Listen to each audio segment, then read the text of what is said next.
Paul Brown said to me, son, act like you've been there before. And I'm thinking, wait a minute, I just barely got on the field. I hadn't been there before. So I'm glad to be part of that trend. You know, sun's out, guns out. How about Isaac Curtis on one side, Charlie Joyner on the other side? A lot of quarterbacks were very envious that I had those two weapons to throw to. But now, wait a minute. Is it fair that Pat McAnally is still the sexiest guy on our team? Is that?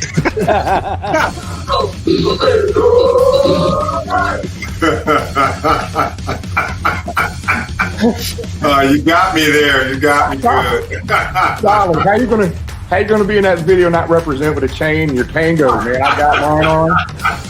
I'm ready to go. Oh, that's great. That's priceless.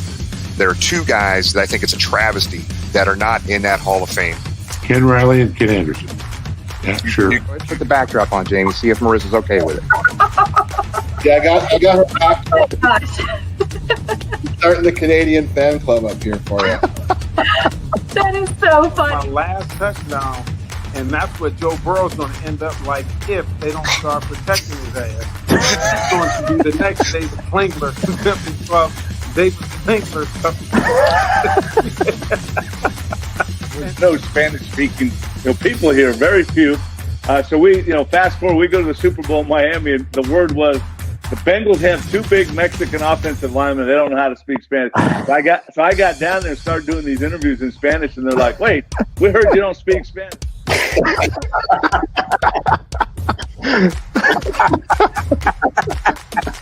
What's going on, fellas? What's going on? But I got on the plane one day in an all red Suge Knight suit.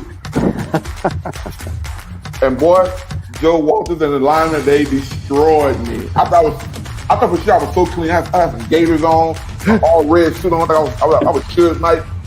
They roasted me. The head coach was the pain in the butt. The Jerry Glenn, he thought he was. If you didn't know who he was, he walked out there like he owned his state. And I always say, if I could get a chance to hit him on the sideline, I would. I'm tackling your ass, Pete. I'm shoestring low on you. But I got to tell you, you have been stepped on, son. You would have had cleats everywhere.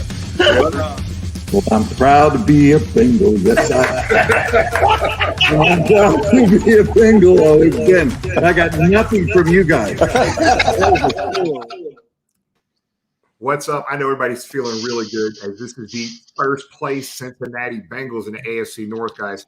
We got some stuff to get to here. Clark Judge, a Hall of Fame voter, will be here at 8:30 joining us. Get your questions ready.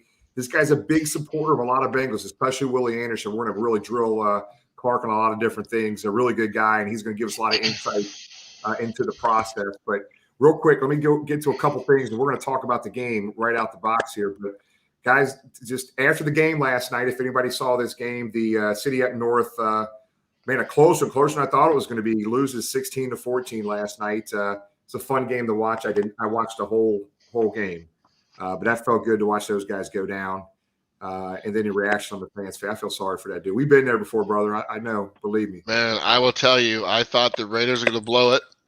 And then when they called the timeout for the kick, I'm going, this is not going to be good. I could just picture that kick going wide right or wide left, but the football gods are smiling down. That's for sure. I felt the same way. But here's what it looks like, everybody. Just put a smile on your face and keep it there. Look at that. Right now, 8-6. And what's nice about this picture right here is that we don't have to rely on any other team on this list or any other team in the AFL, AFC, or the NFC. It is in our control. We win. We keep winning. We will be in the playoffs.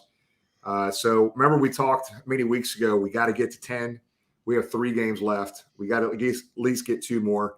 If we win out, we're going to win the AFC North too. So that'd be even better, guys. So let's talk about the game, guys. I don't even know what to say, man. It was outstanding. We'll get to some pictures later on in the show about the tailgate and the game and what went on this weekend. Some really cool things happened over the weekend. But guys, 15-10, a defensive like slobber knocker, Jamie. Just a great defensive battle. Yeah, it was, you know what? It doesn't matter how we win as long as we win. And I've seen a lot of fans, frustrated with that we didn't ball out. But that Denver defense, like we talked about before the show, that's a hard defense to play up against. And hopefully, when we're in the playoffs, they're not watching that tape, the other teams to see. But a win is a win, and we're on to the Ratbirds next. James? Yeah, it was closer than I would have liked. I'm proud to say I took the Bengals on the money line, and then they covered, so that was a little extra bonus. But no, Merry I think Christmas. yeah, exactly. No, I think we knew this was a game, that we needed to win, and kind of playoff atmosphere. Went in there and did it, and I've said this all year. The cards are falling in our lap with like the Browns losing and Ravens losing and things like that. So. Everything's lining up for us now. We just need to, as Jimmy said, we control our destiny, keep winning out, and pick up our first playoff win in 20 years. It's PBS. It's middle of January. So I'm excited. As Jamie said, it wasn't pretty, but at the end of the day, it's a W, and we're 8-6 and sitting atop the AFC North. Tom, your thoughts?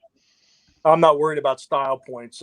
Style points are for the Saturday football games. We're for arbitrary voters. This is the NFL. You earn it. And the Bengals earned that win against a damn good team and one of the most hostile places in the history of sport to play in. It is not easy going to Denver. Jimmy just sat in the stands and he almost passed out from the altitude. But it's, and one thing, and we all know this, rooting and living and dying with the Bengals all these years, a win is indeed a win. I don't know how many times, and Jimmy can attest this, how many times have we played outstanding, incredible, beautiful football for, 58 minutes and had something stupid, either a ref or a stupid turnover or something unforeseen happen to take a win away. So, I don't apologize for any win. And really, as fun as this season has been and as great and easy a team as this is to root for, I'm not sure we've earned the right to be critical of our wins. Just smile, accept it, and move on to beating the living crap out of the Ratbirds. Yep, I'm with you, man. And, both defenses played outstanding. And I got to give it to the coaching staff on the defensive side of the ball, guys.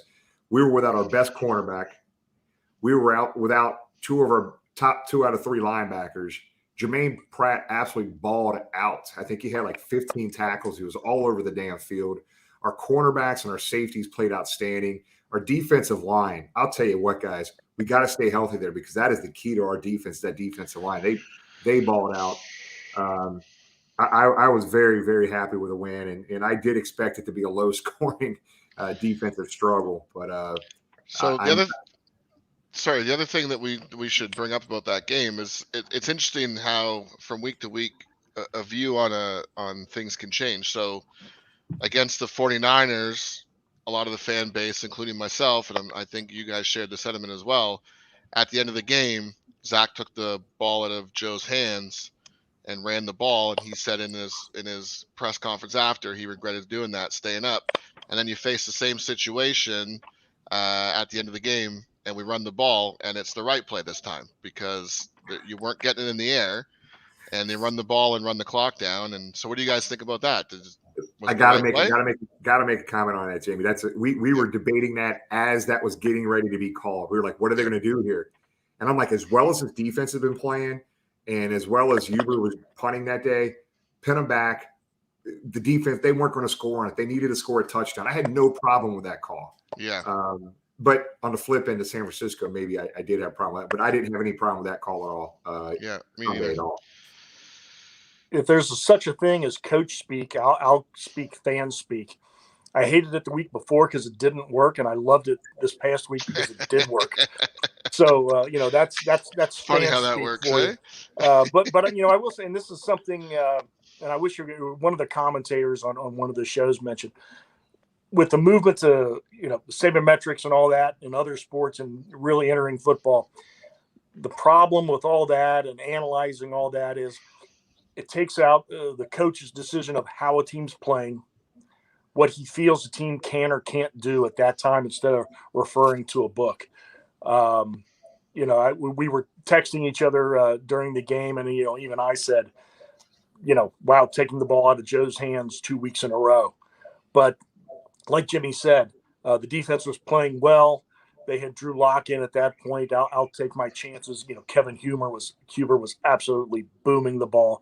I'll take my chances of the Broncos having to go 90-plus yards at that point in the game. So I'm with you, man. I'm with you. And it's funny hearing the Denver fans and then the newspaper and the radio and news the next morning. Man, hey, that's as negative as you're going to hear. We get a lot of fans here that have a lot of negativity, and they say it's a Cincinnati thing. I'm telling you, fans of the media are the same everywhere.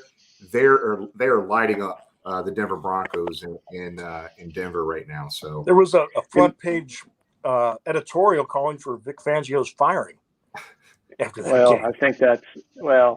I think he's been on the hot seat for a while. One thing that was kind of scary, Teddy Bridgewater's injury. Hate to see that, but Drew Lock kind of gave him a little bit of a spark when he came in the game. Somebody that got a lot of starts last year. They signed Bridgewater in free agency, and Drew came in. It seemed like they were playing better. But, hey, at the end of the day, as someone said, the D-line stepped up, and, Khalid Kareem, the kid out of Notre Dame who has been on IR much of the year, stepped in and, 2 huge plays there. And hopefully that concussion is okay and we can see him back on the field dressed this week. But, that D-line's been huge, and it just seems like new people keep stepping up. He may be the next Michael Johnson. Now, Jimmy, do they hand out marijuana at the gate, or is it just like? It's funny. Caleb thought that's what they were doing. That's why he was so excited. He wanted to be the first one in line. I think they were giving out baggies of marijuana on our side of the stadium, and the other side it was gummies. So, Jamie, you're so smug north of the border with a long arm of the American law can't get you. It's interesting. Tony, our buddy Tony the Tiger, had a comment here about roasting in the sun. Brutal on us Bengals fans. December, we've had such a mild winter here, and we're going to talk about this later. The game Sunday when we pack PBS is another mild day for December. No reason to come out, but you guys got lucky with no snow, and what was it, 50, 60 degrees? Yeah, almost 60. So in the morning it's like 10, 14 degrees, and in the afternoon it was like 60 degrees. And I'm telling you what, it was toasty at the game. Sun was in our eyes until close to halftime, but it was a beautiful day. Denver's a cool town, man, and the fans were outstanding, guys. We're going to talk about that here in a minute. The thing I'll tell you that I did not know, I've been to Denver many times, but the altitude in alcohol, it gets you a little bit quicker in the altitude. So I learned that one Friday night. I was going to ask you, do you actually feel it? You feel the altitude? I didn't feel it, but the alcohol gets to you a little bit quicker there, Jamie, just to let you know. You might want to hydrate. If you ever go to Denver again, hydrate 2 or 3 days before, get ready to roll. Right. So, fair enough. Let's look at a couple games. I didn't get a chance to load all the picks, but I have a few pictures from this weekend. We had an event. I got a text message from. We went to a place called Blake Street Tavern Saturday night. We had a get together for Bengal fans, and Shelly, the GM there, I told her, hey, we might have 75 people, around 75 people. Damn it, Tony. We might have 75 people, Bengal fans. We just want to get together, have some drinks, have some food, and just get together as a fan base. And we wound up having about 200 people there, according to Shelly. She was so excited. She said all the fans were outstanding. So they host away fans all the time. She said it was the best group of away fans they've ever had. Everybody tipped well, took care of their people, and didn't give them any problems. And so she really appreciated that. Kudos to everybody that showed up at the Blake Street Tavern for us that Friday night. That was a lot of fun. I think it was Friday night or Saturday. I can't remember at this point. It was a long weekend. So let's show some pictures here. I had a lot more, and I couldn't convert them into JPEGs here quick enough for us, but I'll show a couple. There's some special thing here. This is this group of folks right here has been to every away game this year, every home and away game. So this is the road crew. We got one more road crew to hit, one more road game to hit. Before the end of the year, obviously that City Up North game. But it's been a good group of people, a bunch of really good folks, and it's been fun going out of town with these guys and spending time together. We were walking around the stadium, and we ran into Jimmy Burrow's dad and grandpa. We got to sit there and talk to them. We didn't get a picture with them. We started walking back to our seats, and all of a sudden, Jamar Chase's dad, yells over to us and wants to get a picture with us. So that's Jamar's mom and dad. I think their family was there as well. And I did got to give a shout out. This is my son right here, and me, and to my left is his girlfriend Kelsey. They flew in from Portland, Oregon. We had just a great time. I'll tell you what, there was a really good chunk of Bengal fans there. It was just so fun spending time together. But I got to play a video, guys. And look, when you've been tailgating with people for so many years, like there are just some really good people you meet over a long period of time that you never would meet outside of football. I know they say that a lot, but it's 100% true. I want to share something here that I thought was very special. And I've cried twice this year. Cried. When they gave me the Super Bowl tickets, maybe fan of the year, I cried like a little baby. Everybody saw that. I cried Sunday at the tailgate because of this. So this is Hannah and Brandon, really good close friends of ours, tailgate family. Very special thing here at the tailgate. This is for everybody to watch this short video here.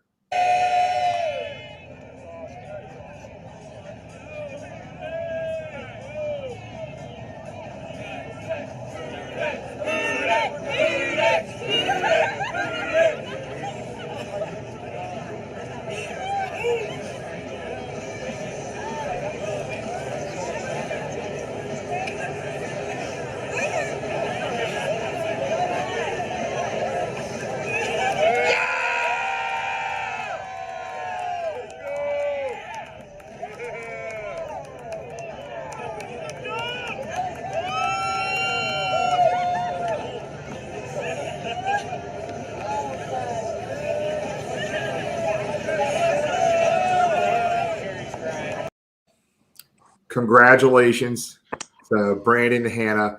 I didn't know Brandon was on the ground. I thought he was going to pull out a Bud Light and give to Hannah, but it was a ring. I know he was nervous as hell, and we love you guys, Hannah and Brandon. You guys are the best. I'm so happy for you guys, and guys, I can't begin to tell you how cool a day that was. All across the entire day, from the time we woke up, the tailgate, what happened at the tailgate, the game, post game, the whole weekend was a blast. Did you know about it ahead of time? We did. Cool. So Brandon talked to Tony and I. He said he was going to do it during the tailgate. We thought he might do it the night before, but he told Tony and I he wanted to do it at the tailgate. So we set up that little photo op to take some pictures, and I had already given some people heads up, like, hey, we need this video, we need pictures. I had 4 or 5 people taking videos and pictures at the same time, and it was a special moment, guys. And if you know Hannah and Brandon at all, trust me, it was just heartwarming to see. And if you see him at the tailgate this week, make sure you get down and say hi to him, give him a big hug. So it was a very special moment. James, Tom, Jamie, I wish you guys were there with us. It was such a cool thing. That would be cool. We were there in spirit. We were there in spirit. Can you believe she said yes? I thought for sure. Looks like there was a little hesitation there. Did she have to think about it for a second? I heard the altitude can do funny things. Well, there's no doubt Kevin Huber should be nervous because Brandon outkicked his coverage there. Yeah, no doubt. Well, congrats, Jim. You should get ordained and officiate the wedding. Jeez, that would never happen. Now the question is, whose wedding is going to be first, Brandon and Hannah's or Aaron and Jamie's? Jamie's and Aaron's have been on hold for like 15 years. Brandon and Hannah. I also want to say, give a big thank you. We overwhelmed another tailgate outside the city. Now we went to New York. We tailgated with Tailgate Joe. We probably had 3 or 4 more times Bengal fans there than he did his own Jets fan at his own tailgate. And I didn't want that to happen again and kind of get somebody upset about it. So we had quite a few Bengal fans there, guys. We probably had as much, if not more, Bengal fans at this specific tailgate than actual Denver fans. But I want to thank a special shout out to Bronco Babe, Bronco Ken, and the Mile High Prophet. Their names there, but it's the tailgate is called the Fired Up Tailgate, and it was awesome. They did really good. You talk about cooking up some food, guys. It wasn't like a mass amount of food like we have because we're feeding more people. But man, the quality of the food, man, the homemade corn dogs that she made right there. Bronco Bay was doing breading the chicken right there. She made grits, and we had Geta. I think Chris did some Geta down there, and we just had so much food, good quality food. Been tailgating for a lot of years, guys. Let me tell They do you a lot for charity too. I was kind of looking at their Facebook group there when you tagged Yeah, it. And yeah, it looks it's like just they do a lot what of stuff for charity. exactly pretty similar to what we do here with ours. But I will tell you, a bunch of good people doing the right things, and it's fun to see that when you run into other fans that host like that. Typically, like when we went to Vegas, we combined our tailgates with the trailer, right? And it was 99% Bengal fans, 400 plus Bengal fans out in Vegas tailgating with us. But this is very cool, and we appreciate Bronco Babe kind of facilitating that for us. She even showed up at the bar at Blake Street Tavern as well to have some fun with us. So thanks again, guys. It was really cool to see everybody there. What else I got to hit on here? So a couple other things, guys. Tom, our historian here, we're going to put you on the spot. So on this date in Bengals history, let's play this short video, Tom, and tell me what this is. Here we go. On this date in Bengal history, 1997. No sound here, but we're going to watch this beautiful pass. Norman. Darnay Scott. Yep. All right, Tom, what is this? 1997. Was Boomer's last home game, last touchdown, and actually the last snap on the field. The last time he was on the field as a player, unfortunately. And the weird thing is, Jimmy, you'll remember clearly, and I can remember Boomer even saying, when he took the starting job that year, when Bruce Coslett went to him, I think that was, as good as he was in '88, I think that was the best. The last 7 weeks of that season was the best I ever saw Boomer play. And even he said there was something weird. Just it was like the game slowed down for him. And, had we had the right offensive line around Willie Anderson and Rich Bram at the time with Corey Dillon coming into it, he had another 3 or 4 very big quality years left in him. It would have been fun.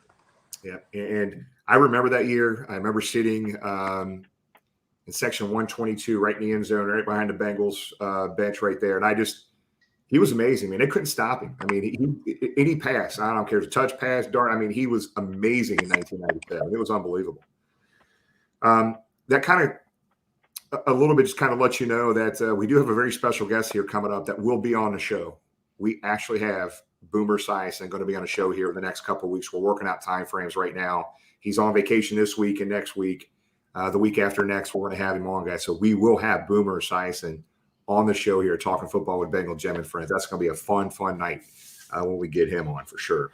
Man, you look back to some of the guests we've had on this show. It's crazy. It's absolutely crazy to see the names that we've been able to pull in on this show. It's so cool.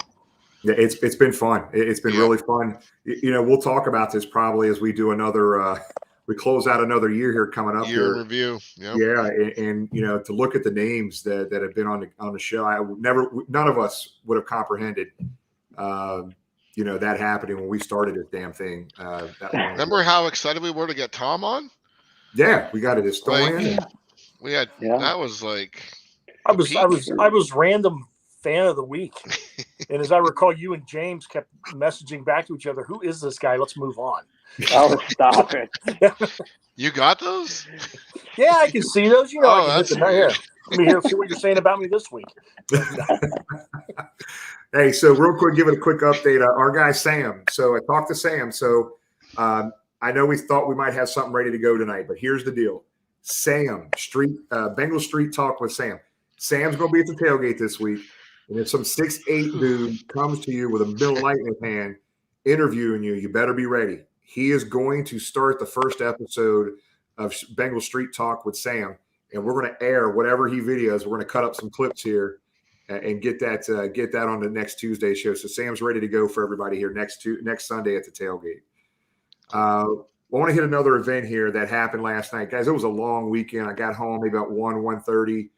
Came in and threw my suitcase in here, and I drove to Oakley Station, where 16 Lots, Kroger's, and the Ken Anderson Alliance was inside Kroger's. And they had a DJ inside the Kroger's. Kenny Anderson was in there signing his beers and also signing posters if you got a case of beer.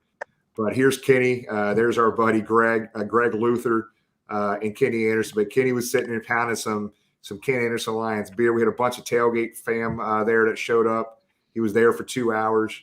But to kind of see these folks there, just what was really cool, if you've been into one of these new Krogers here lately, they all have a bar in the back with TVs. So literally, we're sitting there with Ken Anderson for the first half of the City Up North versus Raiders, sitting there drinking some beers, watching a football game with Kenny. The coolest damn thing. But I appreciate Del Hall and the Ken Anderson Alliance, 16 lots. It was a fun time last night. As tired as I was excited to sit there and listen to Kenny talk to the fans, getting autographs, and Kenny telling stories to everybody. It's just good stuff. It never gets old to me, ever. So it's fun. So we're going to talk about the tailgate Sunday, guys. Look, man, it is 55 degrees right now with no rain. Day after Christmas. Are you kidding me? We have been so lucky with the weather at the tailgate this year, guys. So let's talk about the tailgate. We do have a very special guest this week. We have him every year at the tailgate. Icky Woods will be in attendance this week. We will be focusing on the Javonte Woods Foundation Sunday. And we'll share some stories about Javonte and everything about that foundation. But Icky will be there as well. And you'll get to meet Icky Sunday. So we'll let you know exactly what's being raffled off for the foundation, but we'll get that later in the week for you to talk about that. Wanted to also let you know, guys, and Tom, I want you to hit on this, man. Why is it important for us right now as fans? It is critically important to make sure we pack the damn house at Paul Brown Stadium. Just to let you know, guys, I know people were upset the last game. There was some empty seats in the upper deck. Guys, I'm going to tell you, I was in Denver this weekend. There were some empty seats in the corner of Denver Stadium as well, guys. But this is a damn playoff game, Tom. Talk about why it is important. There's tickets on sale for $43. Don't say it's too expensive to get down there, guys. You come down to the tailgate, I'll give you a free beer and give you some food and get your butt in a stadium. We got to pack the stadium up, Tom. Well, there's no question, around the nation, there's been some pandemic hangover. But, to all Bengal fans out there, there'll be no Canadians in the stadium this coming Sunday. It is completely safe. No doubt. We're not allowed. But everybody's been clamoring for a big time game. Essentially the playoffs have started, to a degree. This is the biggest regular season game since I believe it was the 2014 game against the Broncos in prime time, where Dre Kirkpatrick had those 2 monster interceptions and took one back to the house. If there was ever a game to get down there and get loud and help the home team, help our Bengals, this is the week. And I know it's a weird week. It's a tough week. Everybody's running around. It's stressful with Christmas, but it can't be an excuse. There's no better present than to give somebody tickets to this game if you're a sports fan or a Bengals fan or just a Cincinnati fan. The place needs to not just be packed; it needs to be rocking loud. We're in charge of our own destiny. Yeah, and part of that is playing at home and really giving them every inch of that home field advantage they can. And this game is huge. Yeah, and Tom, to your point, man, I don't want to see us out of this top 4 mix for the rest of the year. So that's why it's important to do what we can as fans. Get there and make this as difficult as hell as we can on the Ratbird Sunday. And I promise you and I guarantee you, our guys, the Cincinnati Bengals, every one of those players feed off the energy we provide to them out of our seats. So let's bring it, guys. If you already have tickets, you're going, buy another one, bring a guest. Let's get this damn thing packed and let's do it. And don't sell your tickets to Baltimore fans. I don't have to worry about that. But a great thing to stick in somebody's stocking stuffer, especially some of the prices. 621 TD. The Bengals will take care of you. No fees, no outside brokerage, percentage crap. Just call the Bengals. I don't know what hours they're open and if they're open Friday, Christmas Eve, but get it done and let's get the place full. This game is monstrously big. If James can drive down 2 hours from Northwest Indiana here, anybody in the Cincinnati area is a Bengals fan. Get your butt down there. No excuses. If you're trying to get free tickets, buy a damn ticket and get your ass down there. Get to the tailgate. We had a couple that were people graciously donated, but get them in advance. If you have friends, get them on down. And Tom, Jamie said, let's pack the place. Let's make it loud and stay atop the AFC North. Yep. Have to. Yeah. We have to. It's a must. Well, it's not a must-win game. It's a must-win game. They're all must-win games at this point. Oh, it's definitely a What is must-win that? game. What is that? That's my damn phone. My son's calling me from Is that Portland. the bat phone? Put him on. Let's go. All right, hold on, Surprise do it. guest. Let's do it. Hey, He what's doesn't up? know what you do Tuesday at 8. Yeah, I'm on the show right now. You're being viewed by thousands of people. What do you want? Nothing. I can talk to you later. He wants more of that Pepper's beer. That's what he Yeah. wants. Oh yeah. I got to ship that to him. He went to Sun School with my son. It's all right. Yeah.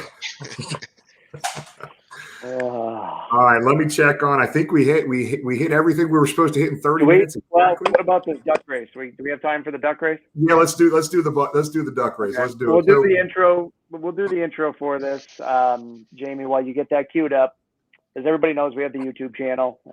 So 2 weeks ago, Jimmy got on, did a video, said, go to the YouTube, like the YouTube page, subscribe, and comment Who Day. That's all you had to do. 100% free to enter.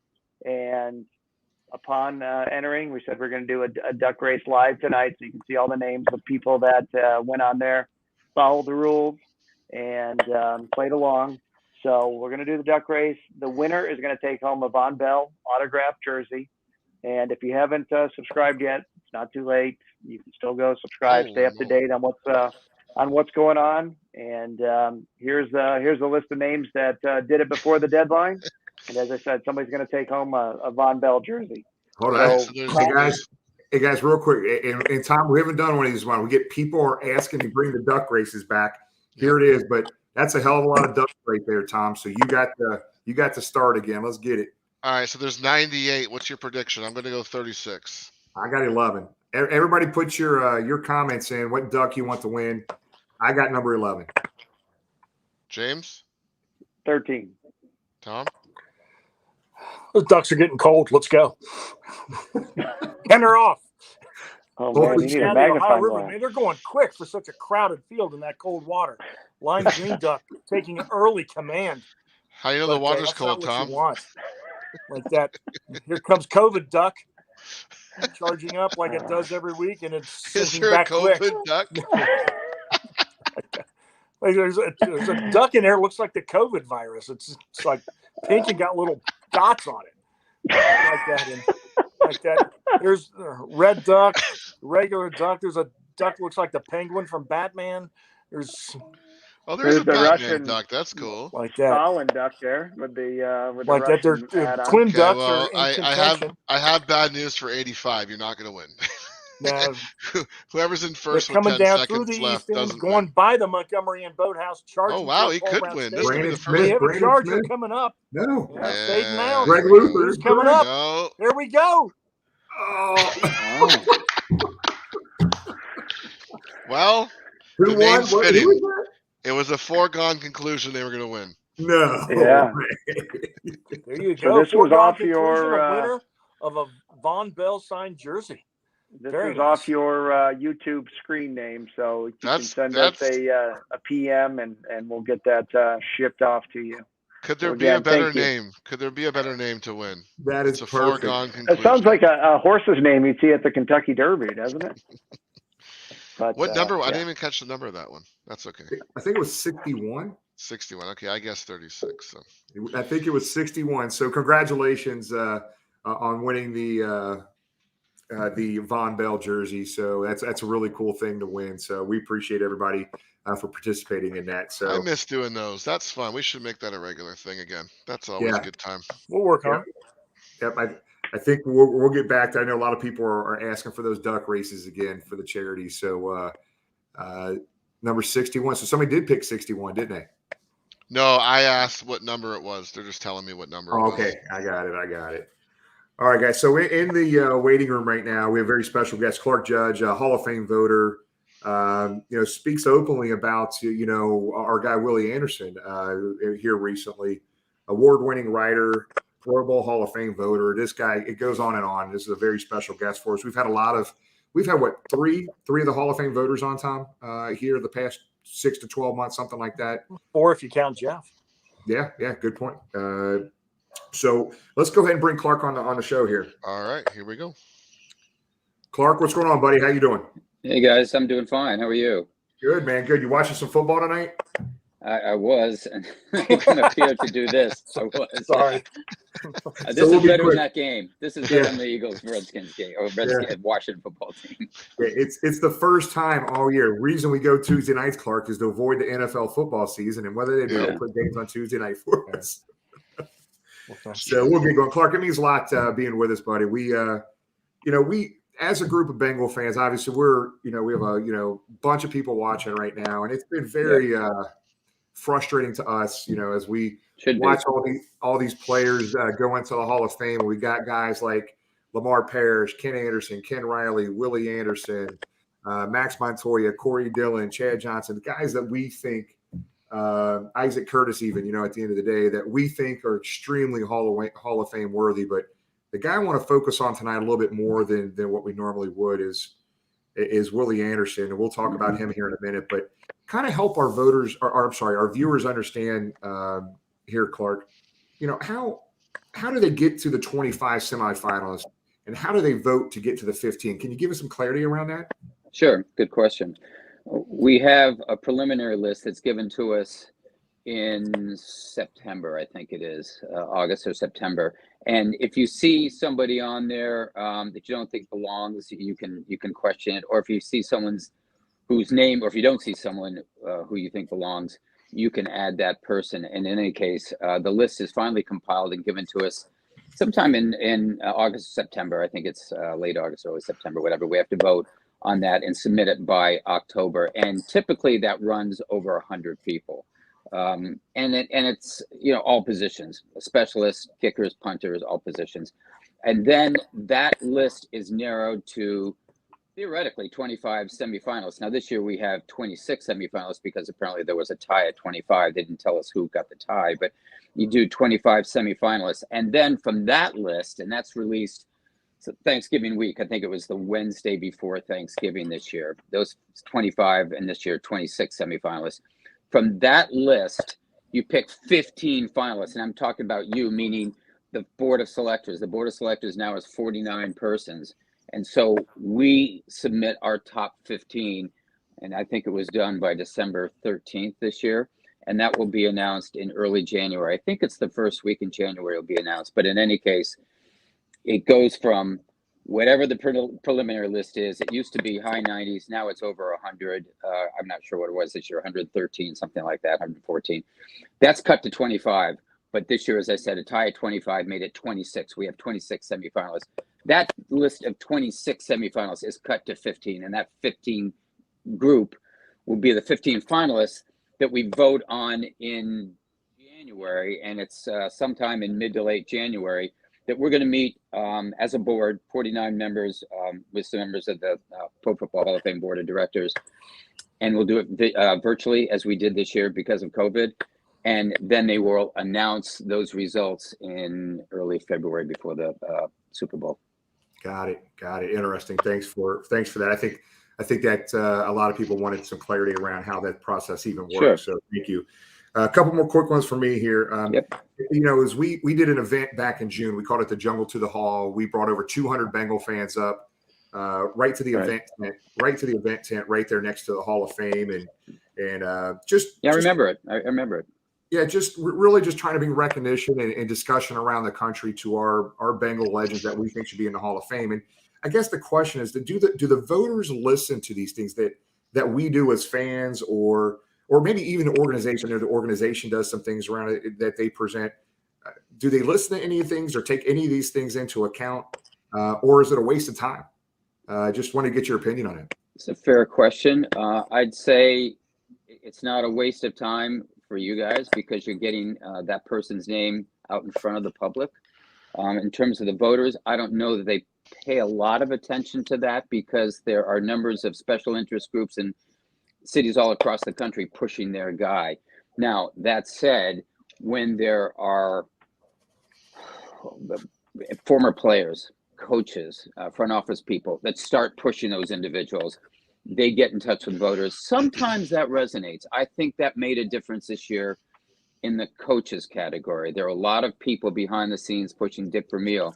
I'm not on that committee, that subcommittee. I'm on the contributor subcommittee. But from my vantage point, I think it had an impact because somebody like Buddy Parker, who I thought should be the next coaching candidate, he didn't have anyone pushing him because Buddy Parker has been dead for many, many years.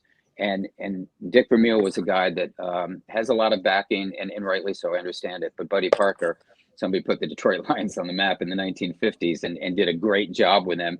Having 3 straight playoff games. They won championship games. They won 2 of them, beat Paul Brown's Brown. So, but anyway, there can be instances where that happens. But I'd say by and large, in terms of fans, no, it doesn't really resonate that much, if at all, with voters. If you have particular individuals who are who've got NFL resumes, NFL backgrounds, who are historians, people that voters recognize and respect, and they suddenly come out in favor of an individual, that can have an impact. But as I said, what you're doing there, at least it brings somebody like Willie Anderson or Ken Anderson's name to the fore, so that voters who may have forgotten about them or didn't know that much about them go, well, wait a minute, maybe we need to look into this. But I will tell you this, you've got a voter on the committee, and that's Jeff Hobson, who I've known for many, many years. He's very persuasive and has been dogged about his persistence in trying to get Willie Anderson in front of voters. Ken Anderson is a senior, so that's a whole different ballgame. That's a whole different vote. But in terms of the modern era players, the modern era is defined as people with 20 years of eligibility. You don't get your years of eligibility until 5 years after you retire.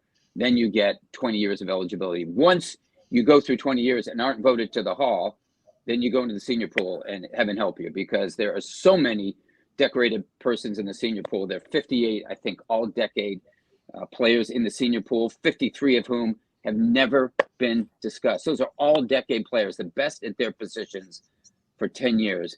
And that's a crying shame. So what's going on with Willie Anderson? I laud Jeff and you guys for trying to get him out in front of the public. And my feeling is this might be the year, because it's a wide open year now. And I think there's some guys from the semifinalists that I see breaking through. Willie Anderson be one of them. I think Bryant Young may come back again as a returning finalist. I covered him in San Francisco, and he is certainly Hall of Fame worthy. He was a finalist 2 years ago, and he disappeared quickly. He didn't make the cut to from 15 to 10. That's the first cut. But you need to at least get in front of that board. And to get in front of that board, you have to be a finalist. So Willie Anderson's next job is to get in front of that board. And I'm hopeful and reasonably confident, that he can do it this year, just because there's been so much attention paid to what's going on with the Cincinnati Bengals. They got one guy in what, 54 years? Or what's going on? And that's maybe the greatest left tackle in the game, Anthony Munoz. But why aren't we paying attention to Ken Riley? And last year he was the runner-up for the senior candidate, but not this year. So what's going on with Ken Riley? What's going on with Ken Anderson? What's going on with Lamar Parrish? Why can't we get Bengals in there? Listen, we've had teams that haven't been successful before get players in there. Bengals have had a history of not a lot of success, but they've been to Super Bowls, okay? And if they just beaten San Francisco in one of those two, I think probably we'd have some of those guys in, but that's a whole different matter. Yeah, and Clark, it's interesting. I agree with you. I don't think the voters really pay any attention to what fans do. That's why we wanted to take that thing to another level, bring it to the doorsteps of the Hall of Fame. We got videos from James Lofton and Mel Blount talking about why Ken Riley should be in the Hall of Fame. We got a video from Michael Strahan talking about why Willie Anderson should be in the Hall of Fame. So those things are impactful for sure, right? Yeah, right. Absolutely. That makes a difference, because those people, James Lofton, he's a voter. Those people then get in touch with voters, and I will tell you this: we get an awful lot of that information prior to a vote, but some of it makes a difference. I know there was one person in particular who I didn't think was going to make it. And one of the voters just pulled like, I don't know, 15 or 20 people and ran all this stuff past voters. And I didn't think it would have an impact. It did. The guy got elected, and I didn't think it would happen. The guy got elected. So that can make a difference. But I think after a while, people kind of tire of all this stuff, unless it comes from an individual that I said really resonates. And I thought what Jeff did with Michael Strahan should have resonated with voters. It did with me last year, with Michael Strahan coming out and saying he's the best right tackle of his generation. Well, that says a lot. But what we do is we pay attention to left tackles, and we've kind of got a blind spot to the right tackles. Tell me the last right tackle that was elected to the Pro Football Hall. I don't know. I mean, I think of guys like Forrest Gregg and Bob St. Clair. I mean, we're going way back. Jackie Slater, way back. But you think of the guys lately, Pace, 2016, Walter Jones, 2014, Larry Allen switched guard and tackle. He was 2013, I think. Willie Rofe, 2012. Those are left tackles, right. And so we're not paying attention to the right tackle. Why not? Michael Strahan played over there. Reggie White played over there. I mean, I don't know what's going on, but I'm hopeful. I'm hopeful that'll change this year because of guys like you are asking the questions, and because of someone like Jeff Hobson saying, "What's going on?" I mean, you guys hate the Bengals? What's going on? We don't, but that's got to change at some point. Well, the last comparison I want to make here, if we talk about two tackles two offensive line that should be in the Hall of Fame, Tony Baselli. Yep. And Willie Anderson. Compare those two right there. I don't know what data or information you're able to provide, but give me your comparison of those two. Well, Baselli, we think we know about. He had a very short career, 7 years. In those 7 years, 5 Pro Bowls, 3 first-team All-Pros. He was all-decade. And people say, well, yeah, he was all-decade second team. The fact that he was all-decade in itself is an achievement. And the reason was because look at who the left tackles were there. Walter Jones, Orlando Pace, Jonathan Ogden, Willie Rofe. They're all in the Pro Football Hall of Fame, and yet he was an all-decade tackle. And his career was cut short by injury, shoulder injury, and the physician screwed up the surgery. It wasn't his fault. And people come forward left and right who will tell you that he was the best tackle of his generation. But because his career was so short, he wasn't going to get a sniff until Terrell Davis gets in on a short career. Kenny Easley gets in on a short career, and suddenly we've moved the goalpost on longevity. And now Baselli he's been a 6-time finalist, but he's been a top 10 guy for last 3 or 4 years. Maybe it's 5 years. I don't know what it is, but he's been the top 10, ready to move forward. I know he's getting frustrated. I think this is the year. In fact, I'm fairly confident this is the year he moves forward, because if you look at the class of 2022 in terms of first ballot guys in the first year of eligibility, it's not particularly deep. I think maybe you can make a case for DeMarcus Ware as a first ballot guy, but it's not particularly deep. So it's a year where we can actually move the queue forward. So that's good. Now, Willie Anderson, you guys don't need to tell you, he played a lot longer, played 13 years. He had 4 All-Pros, 3 first teams, 4 Pro Bowls. I know about the sack totals. I saw something about 1 sack versus 9 of the top 11 pass rushers in terms of sacks. 1 versus Bruce Smith. I don't know how legit those are, because that was a while ago. I don't have the access to that information. But the fact of the matter is, he was good. He was awfully good at what he did. And as I said, the testimony of Strahan speaks for itself. What I will say is that what I've gathered is Baselli allowed 16 sacks in his career. Anderson did the same thing in his career. Now, Anderson played over twice as long, or almost twice as long, 13 years versus 7. They played different position, played right tackle versus left tackle. So the question is, where and when do we start right tackles? Because we've got 2 offensive linemen on the board this time, and semifinalists. Willie Anderson's one of them. Tony Baselli's the other. Baselli's going to make the finalists. Willie Anderson should. I want him in that room so we just get a discussion on, because if he can get in that room, confident he can stay there. But he's got to get in, and that's the issue right now. He should. Interesting. Tom, I know you have a few things. Yeah, Clark, thank you so much, especially this week, for taking time out for us. It's great to hear you talk about that. John Facenda, Steve Sable wrote it, but he had a quote that, it's from the left, from the right, and from up the middle they come to get the quarterback. Right. Why the bias against right tackles? You started on it, on the right side. Since Willie Anderson joined the league, the premier pass rushers at the time was still Reggie White, J.J. Watt, T.J. Watt. Strahan. You made the laundry list. The elite pass rushers came on that side. I certainly know the agents for right tackles can make that and have the stats. Is there a bias, or is it just that prototype 1970s thinking? Yeah, I don't think there's a bias. I think it's because most of your quarterbacks are right-handed, right? Who's protecting their back? Lawrence Taylor's been gone a long time, though. No, I know that, but I'm just saying that I think that's sort of the idea that, where is the quarterback most vulnerable, where he can't find people, where he can't see them, his backside. So he's his blind side. So if he can't see them, then you've got to put a premier guy there. And generally, you find that the premier tackles, at least the people we're talking about as premier tackles, are at that position. And as I said, you look at the last, the litany of tackles we put in recently, they're left tackles. And the tackles who are drafted high in the highest drafted tackles in the league in the recent years, left tackles. So I don't think there's a bias. I think it's a recognition of just the way the game is played. I don't disagree with what you say. That's what I mentioned about Strahan and Reggie White, but no, I don't disagree with what you say. It just is. I think we look at that position first, just with a feeling that that's where the notoriety comes. Those are the people that the coaches and scouts are paying attention to. Shouldn't we be paying attention to them too? And we have, as I said, putting in a succession of them in the hall. But that doesn't mean we ignore the right tackle. It doesn't mean that. When one comes along who's special, we should. We've got one who's come along who's special, Willie Anderson. So I think it's a good question to ask about bias against the Bengals in general, because he's not the only guy who's Hall of Fame worthy.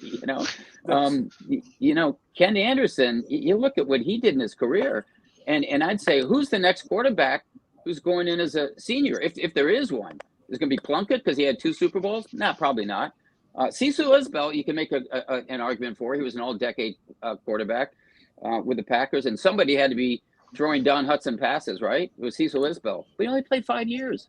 So now you look at Ken Anderson, you say, well, wait a minute, league MVP. I think if you're a league MVP, I think you deserve at least to get in front of the board. I think you deserve that. That's not the case. But I do think if you're a league MVP, and he was in 1981, you deserve to get in front of the board. But then you look at, you go down the list of his accomplishments, and he was a 2-time All-Pro, first team once, a 4-time Pro Bowler, the passing yards, the completion, the ratings, the completion percentage, all that. He's got a lot of things lined up in front of him.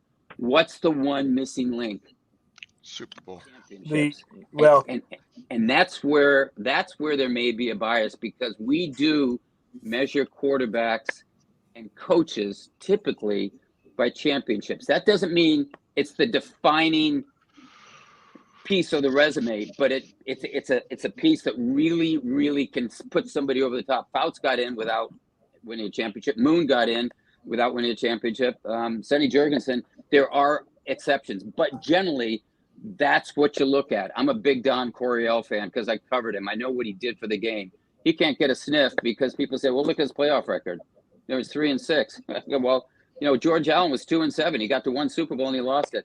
Doesn't make any difference. There's just not movement on some of those guys. And I think that is a factor. I'm not saying the defining factor, but that's a factor in Ken Anderson not being in there. And I'm not on that senior committee. I respect the heck out of him because the toughest job in the world. It's the toughest job. They take a group of like 50 people, and I'm telling you, you have 58 all-decade people, and you've got to do one each year? One? You kidding me? That's crazy. Couple more from me. You brought it up. In addition to a bias against the Bengals, I don't necessarily know that it's bias, although, even here in flyover country, Clark, we do have the internet and we can read what voters are saying and musing about. It does seem like that radioactivity from the 90s Bengals, a lot of it was warranted. They were a national punchline, has not worn off in the minds of many, even going to the playoff 5 years in a row, et cetera. Right. And that's being held against a guy like Willie Anderson, who not just the incredible pass rushing statistics, but blocked for 1,000-yard rusher after 1,000-yard rusher after 1,000-yard rusher after 1,000-yard rusher against Ken Anderson, who, back in his era, if that era was today, those Bengal teams would have gone to the playoffs every single year. And, the Steelers said they weren't worried about the Cowboys or the Raiders. They knew if they could beat Paul Brown's Bengals back then, they were going to win the Super Bowl. Ken Anderson has 4 passing titles. Right. Not just more than anybody else who's not in. It's like 4th all time. Ken Riley, 2nd all time among cornerbacks who didn't do that. And another when Ira was on, he mentioned, well, and such, and some of these guys made, incredibly big plays. The Bengals also didn't play on the national game at 4 p.m. every single week. Yeah. Like some of the big market, very successful teams.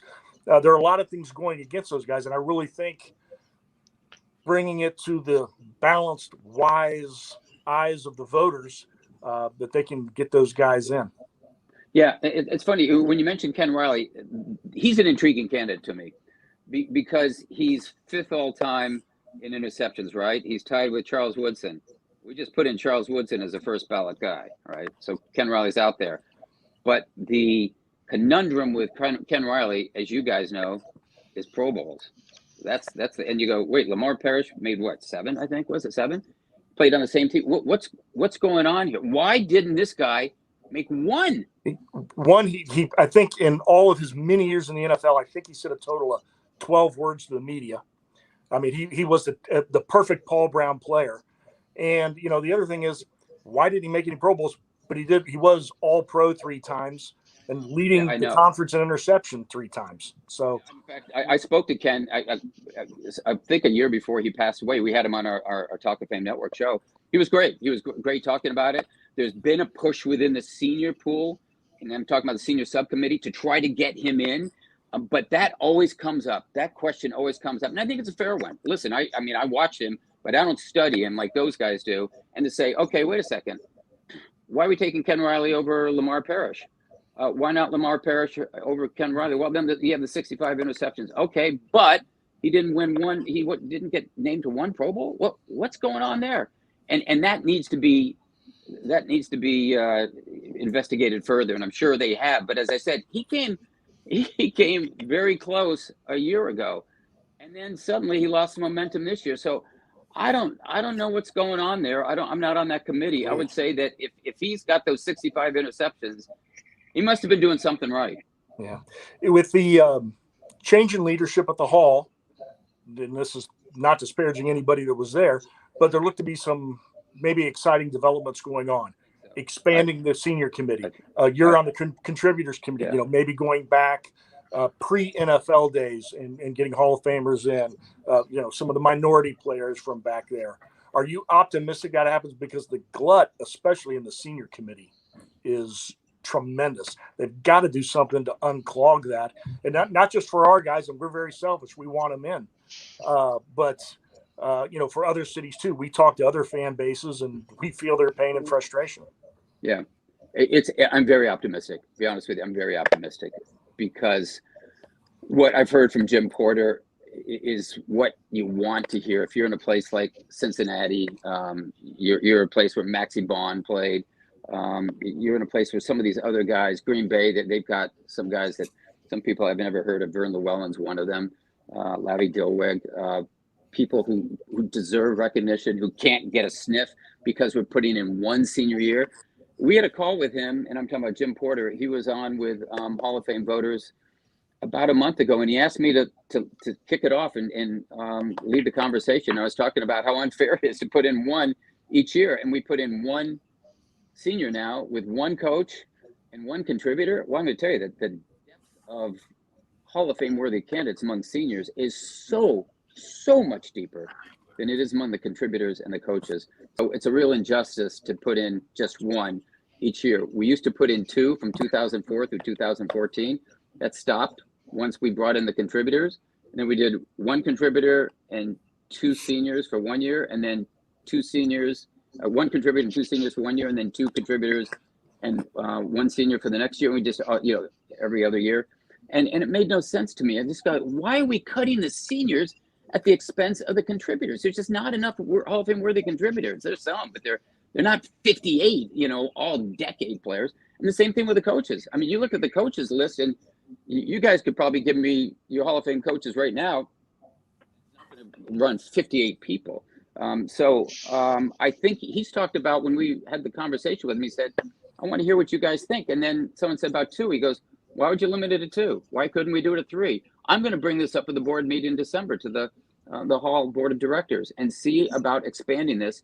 We need to get on this. And someone said, how soon? He goes, I don't see why we couldn't do it in 2023. Why wouldn't we do it then? And I'm really hopeful now, because he's so interested in trying to do what's right. And that's the thing that resonated with me when he said, I don't want to do it because it's expedient, because you guys think it. I want to hear what you guys think. You are on the panel of voters.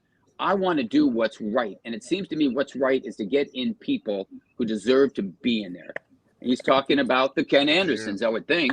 Talking about the Labby Dilworths, the Vern Llewellyns, as I said, Maxie Barnes. You go down the list. Al Wistard. I mean, that's these guys have been ignored, and they've been ignored for what reason?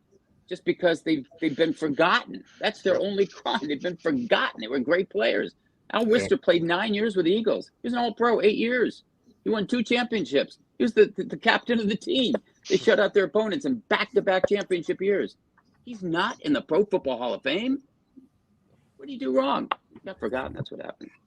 Well, Clark, man, look, man, we could go on and on. I know you want to get back to this exciting football game. No, I don't. Actually, don't.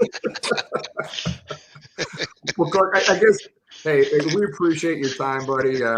We know Jeff pretty well. We've had on 3 other Hall of Fame voters. If you're involved in this at all, one little stat I think that you said that you had mentioned about, the blind side, the left tackles. But remember, if we're comparing Tony Baselli and Willie Anderson, Mark Brunell was a left-handed quarterback, right? Yeah, no, I know that. No, I know that. I know you did. But if you're talking to the other guys and they start bringing that shit up, I mean, you just put them in check. You check them for me, okay, Clark? Yeah. Well, I know. But, I mean, one thing that comes up is Baselli's play against Bruce Smith, and I know, as I said, I know Willie Anderson's record, and gave up, I think, 1 sack. I think that of the top pass rushers, 1 sack was to Bruce Smith, and that's terrific. And what we talk about there is Baselli's game against Bruce Smith in the playoffs. And it was a textbook game. I think he had 3 tackles that game, but he didn't get a sack. He didn't get anywhere close to Mark Brunell. Baselli was a great player. I watched Baselli a lot. He was a great player. And I think he got penalized because of something that wasn't his fault, and that was a bad surgery. And he at least has got a chance now. And as I said, I think he's going in. But I want to see now if that's the case, because we moved what was a gridlock of offensive linemen, Hutchinson, Mawai, Baselli, we're starting to move them out. Now it opens the door for someone like a Willie Anderson. He's the only other offensive lineman who's a semifinalist. So now you've got a door open where he can move forward. And I'm hopeful that can happen. And I'm hopeful that can happen in 2022, which means immediately. Yeah. Since we have a Canadian on the screen, Clark, it's only fitting. Your bio says you're a Montreal Canadian fan. I saw Who's that. your favorite Canadian of all time? Wait a second. Hey, let me out. Do you think Price is coming back, or are they going to trade him? I think they should trade him, but I think I think should go they to should got the whole franchise right now. But my favorite player of all time is actually Yvonne Cornway, Roadrunner. I love the speed that he skated with. I used to watch them play. I loved him. People would say, "Well, about Lafleur and Belleville and those guys." I watched them all, Pocket Rocket, Henri Richard. But I love Cornway. I love to watch him skate, and that's what I love about that. They were skating, passing team. I love hockey. Actually, there are other Canadians things around here I won't show you, but it was a great year for me. This year has been a great year when they got in the playoffs. But unfortunately, it's a horrible year now because they just hit rock bottom. What a weird drop off, eh? I know. Everyone was excited about Cole Caulfield, and then he's sent down the first 20 games. It's awful. Yeah, and he's got 1 goal. And it's just not the same. But they were playing. They weren't a great. They weren't even a good team last year. They were an ordinary team. Got in the playoffs, luckily. But then they found something, and they found something because they had the hot goalie in the playoffs. And then to me, they got confident. and they're playing as a team, and they had something special. And I really think they could have taken Tampa Bay to the mat had Price not given up that cheap goal at the end of the second period of the second game, I think it was, and because they outplayed him. But it's a good question. Hey, you guys want to talk Canadians hockey? Let's spend the next hour talking about that. As long as you didn't say Andre Rasico was your favorite. No. I don't even know what you guys are even talking about. No. We might as well be talking about soccer for Jimmy. Well, you're talking about soccer. I'm wearing a Portland Timbers hat, so I love soccer. Oh, Lord. I love it. We gotta have Clark on more often. This is great. Clark, we appreciate your time, buddy. And the only thing every Cincinnati fan can tell you right now about our guy Willie Anderson is vote early, vote often for Willie Anderson for us. We love him. He deserves it. He deserves it. We whatever we can do to help, man, just get information and data. That Michael Strahan video was amazing. There's enough data and information out there that I think supports him easily getting in. We just got to make sure that everybody knows that information. We got to get it in their hands. So you guys are doing the right thing. I mean, honestly, you're doing the right thing, and shows like this, I think, are helpful to bring it to the attention of voters. And I would say, try to get other voters on the show as well, because if they're not Willie Anderson fans, challenge them as to why they're not. And I think, you bring the facts in front of them, and that can make a difference. It really can. I mean, something happened, and I'm not going to go into detail, but something happened that was put on about 3 weeks ago in terms of a Hall of Fame semifinalist. And they brought all these offensive linemen on a conference call like this, who testified that this was the best defensive tackle they ever played against. Well, that made a lot of sense to do that, because you're talking about players who went opposite this guy. It'd be like putting Michael Strahan on here, for instance, if Reggie White, if he were alive.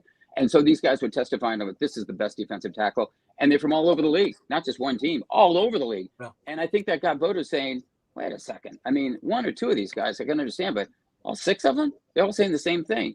That made a difference. So I would encourage you to keep doing what you're doing. I'm not trying to, when I said, I don't think we really listen to fans, I think that's pretty much true.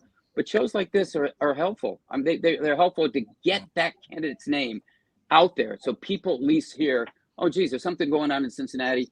Willie Anderson, maybe we should look a little more at him. But I will tell you this, the one thing I do want to get across to your listeners is sometimes when guys don't get traction, fans turn on the voter and they say, what's wrong with the guy who is supposed to present him? There's nothing wrong with Jeff Hobson. He's doing a great job of trying to get him in there. He will get in that room, and I'm hopeful it's in 2022. Then it's up to him. Then it's up to Hobson, and it's up to Willie Anderson, and it's up to the voters. Clark, trust us. After we get, we see Willie Anderson go in as he should, Ken Anderson go in as he should, Ken Riley go in as he should. The next guy to go in is Jeff Hobson. Yeah, or you guys. Well, Clark, we appreciate it, man. Thanks a lot for taking time out of your evening here. It means a lot to us, believe me. You got it. You guys brought me in from the cold. They just came out outside, so it was nice to be in a warm room. Thank you, guys. Good talking to you. Merry Christmas, Thanks, Clark. Thanks, Clark. Merry Christmas. Go Habs, go. I love Luke in the comments. He's like, "What just happened?" We went off on a little bit of a hockey chat there. Talking about kickball last week. Now we're talking hockey. Hockey. We are the culture of this show, man. Next week it's curling. I don't know. All I could think. Let me just see. Hold on a second here. You got two Yankees on the show here. While he was talking about getting the voters to pay attention to the Bengals, I just had this image in my head. I just have to share here. I feel like we're just gonna get all these guys, put up a bunch of highlights for the Bengals and make these guys see what they're missing out on. But he makes some good points, and I'm glad to hear he sort of changed his stance there a little bit. He said, the voters may not necessarily the jungle, the hall, they may not pay attention so much to that, but it creates an awareness, which also gets players and people to see the push that the fans are making. And then that maybe, incentivizes the players to come forward. And it sounds like, to me, what he was talking about there is the push to get more people to come forward to talk about, people that played against these players, people that played against Willie and Riley and Anderson to come out and speak in favor of it. Sounds like that carries a lot of weight as well. And, pushes like the jungle to the hall, that players and the media pick up on that, and the players see that. Someone said in the comments that, Boomer had the Jungle to the Hall on his radio show in New York and talking about it. So I think we just keep pushing on what we're doing, and it's going to come. The one thing I do want to say is he made a comment just to let you know. All four of us on the screen and many others put a lot of work in that Jungle to the Hall. That's something we probably need to do again, guys. But that Michael Strahan video, I want to provide some clarity. Obviously, he thinks maybe the Bengals came up with that video. Guys, that was us. We brought Michael Strahan's video. We worked for months to try to get that video, and Michael Strahan came through, and that thing went national. That went all over the damn place. If him thinking that Jeff did it gets it in that room for all the voters to hear, that's great. Wonderful. It doesn't matter. Yep. Absolutely. Good job, Butch. Hey, I'll tell you what, man, that was a good guess. I know a Clark Judge is probably not a player, a Boomer, or somebody like that. Just we get so many viewers watching that. But man, if you're interested in the Hall of Fame and why Bengals aren't in there, that was some great insight. We've had 4. You're right, Tom. It's been 4 voters. You count Jeff. 4 Hall of Fame voters on. I'll tell you what, man, he was one of the best ones, man. He was good. Mm-hmm.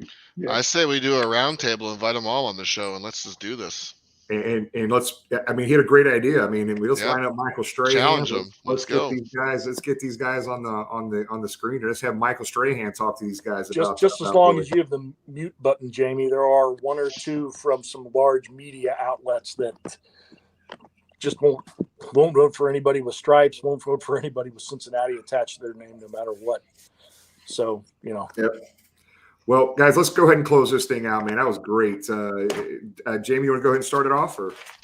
Yeah, I mean, obviously Christmas coming up, and I think you guys celebrate at the same time we do up here. So Merry Christmas to everybody watching. And I'm looking forward to Boxing Day because what's that? What's this? Oh, okay. Sorry. I thought you said something. Okay. I'm looking forward to Boxing Day. Obviously, it's a big game. I'm sad I can't be down there. I'm hosting my family at the Rope Factory for dinner, but I'll be at the bar watching the game on the big screen and texting you guys throughout the game. And we slaughtered them last time. I don't even need a blowout. I just want to win. Just get the victory, and I'll be happy. I'm going to give Tom a couple more seconds to cool down. He was pretty animated there with Clark, and that was good. Clark's our guy. He's good. No, that was good. Talking about this weekend, great weather, affordable tickets. Let's pack the house. First place in the AFC North. Let's keep it home. Unfortunately, hasn't been good for us this year. We got to turn that around. We got to capitalize on 2 out of next 3 at home, get the wins, stay atop the AFC North. And again, everybody stay safe. I know there's another influx of whatever coming through. Stay safe. Come on down, have some fun on Sunday. Enjoy time with your family this weekend, and let's get win number 9 on Sunday. Tom, is your blood pressure down enough? You good to go now? I'm good. I'm good. Go ahead. But like James said, let's please fill the jungle on Sunday. It makes a huge difference. Just like, stumping for our Bengals, it should be on a Hall of Fame, makes a huge difference. But a safe and Merry Christmas to everybody, starting with the 4 guys on this screen. And here's for beating the living crap out of the Ratbirds, who deserve it, on Sunday, and making a very fun season continue. Jimmy? Yeah. Guys, thanks, everybody, for watching. I just want to, first of all, again, say congratulations to Hannah and Brandon. That was just a fun thing to witness and be part of. Guys, Merry Christmas, Happy Holidays to everybody. Our last, this is supposed to be a Christmas edition. I didn't have any Christmas stuff up or anything, guys. Sorry. I got my Bengals Christmas tree over here. I got my ugly sweater on. Yeah, I see it. The ugly sweater. The Ratbirds versus the Bengals this weekend, guys. Look, I'm not going to be. Look, I know it's Christmas weekend. People have family in town, but if you're going to be sitting at home by yourself watching this game, $43 tickets, 55, 60 degrees out, guys. No excuse not to get down there. Make sure you call the Bengals. Get your $43 ticket if you have to. But come on down. Let's make sure we get this damn thing packed and as loud as we can to help these guys get this big division win here. Be critically important to get that. See everybody this Sunday. Icky Woods is going to be down. He's supposed to be down there with us this week. Great food, great music, great friends and family. Looking forward to seeing everybody, getting back home.